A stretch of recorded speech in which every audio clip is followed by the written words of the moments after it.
Guys, তোমরা কেমন আছো? আমি একটি মিনি ব্লগ নিয়ে এলাম।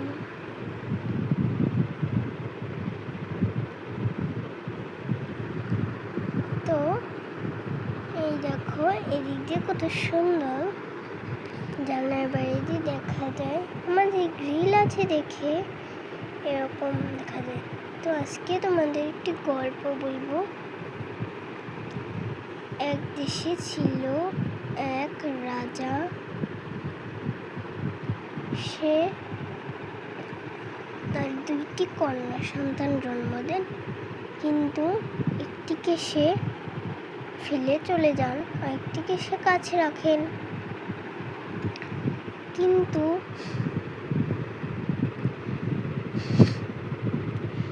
ওই যাকে ফেলে রেখে যান তাকে একজন এসে নিয়ে যাওয়ার পর সে খুব গরিব পরিবারে যায়। তাকে স্কুলে ভর্তি করানো হয় আর সেখান থেকে তাদের দুই বোনের দেখা হয়। তাদের সব কিছু জানানো হয়। তখন তারা বুঝতে পারে। এরকম করে দিন চলতে থাকে। একদিন রাজাকে ষড়যন্ত্র করে মন্ত্রী বের করে দেন এবং রাজা ক্ষুধায় কষ্ট করে একটি কুঠিরে যান।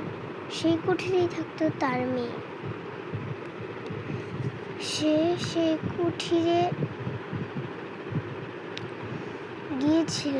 তাকে রুটি আর পানি দেওয়া হয়েছিল। সেটা খেয়ে তার পেট ভরে সে ধন্যবাদ দেয়।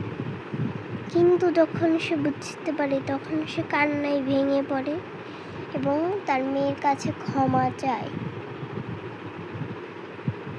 তো বন্ধুরা, এই গল্পটি থেকে তোমরা কি শিখলে আমাকে কমেন্টে বলে যাবে। বাই।